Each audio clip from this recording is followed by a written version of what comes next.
You've spent weeks mastering the case method. You know your frameworks, and you can map out a market sizing in under 2 minutes. But if you walk into a final round interview at a Big Four firm relying only on those technical skills, you are preparing for the wrong exam. By the time a partner or director sits down with you, your technical intelligence is already validated. This diagram illustrates the shift. At this stage, technical expertise goes from being your competitive advantage to a baseline minimum. The weight of the evaluation tips toward behavioral predictability. The partner isn't looking for someone who knows everything. They are actively trying to answer one unspoken question.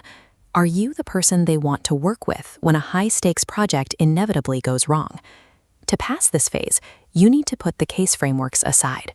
Over the next 5 minutes, we are going to build your personalized behavioral strategy, stepping through the specific traits partners use to predict your performance on the job.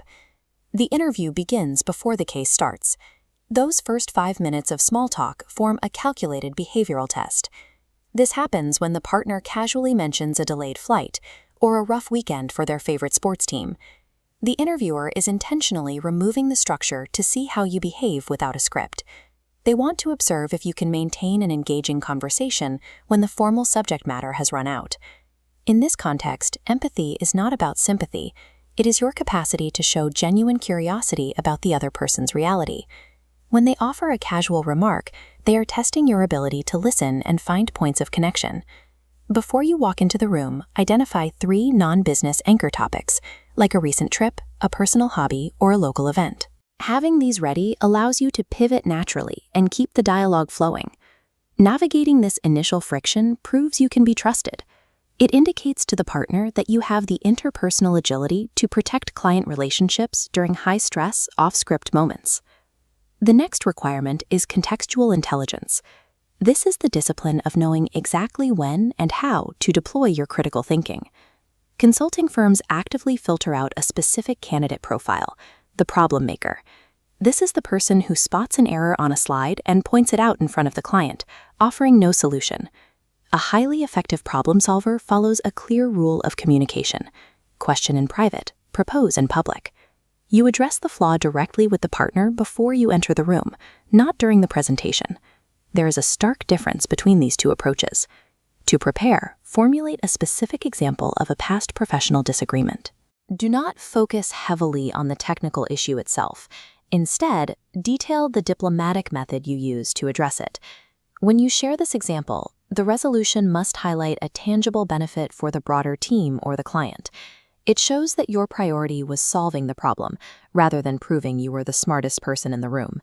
Displaying this level of restraint gives the partner confidence. It tells them you will protect the integrity of the team over your own ego. At some point, the partner will apply deliberate pressure. They might point out a glaring inconsistency in your logic or interrupt a response. They are introducing a hostile variable to test your breaking point. When this happens, your natural reflex is to protect your ego by justifying the mistake or becoming defensive. In a high-pressure environment, that reflex is a liability. To override the defensive instinct, use the 3-step recovery formula. 1. Recognize. Acknowledge the flaw immediately without defensive justification. 2. Adjust. Incorporate the partner's feedback into your logic in real time. 3. Propose. Offer a revised solution to regain control. The reality of consulting is that you will make mistakes under tight deadlines. Partners do not expect perfect serenity. They demand operational resilience, the ability to take a hit, adjust course, and keep moving. Throughout the interview, the partner is also building a management hypothesis. They are trying to determine exactly how much direction you need and whether your natural work habits mesh with their leadership style.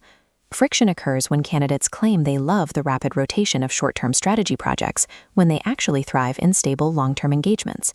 Saying what you think the interviewer wants to hear creates a mismatch that will surface later. Before the interview, draft a single, honest sentence defining the specific team environment and project cadence where you produce your highest quality work. Communicating your limits and preferences clearly is a sign of professional maturity. It shows you understand where you provide the most value to the firm. You now have a structured approach for the final round. By focusing on these 4 areas, you have shifted your preparation from passing a technical exam to demonstrating the specific behavioral traits partners are looking for. This strategy gives you the tools to build rapport off script, to disagree constructively, and navigate intense pressure tests. Your final step is to put this into practice. Have a peer deliberately trigger you with a trick question or point out a flaw in your reasoning. Practice the recognize, adjust, propose sequence out loud until the defensive reflex has gone. When sitting across from a Big Four partner, they are evaluating you as a future colleague. When you prove you're the person they want in the room when everything goes wrong, you become a candidate the firm can rely on.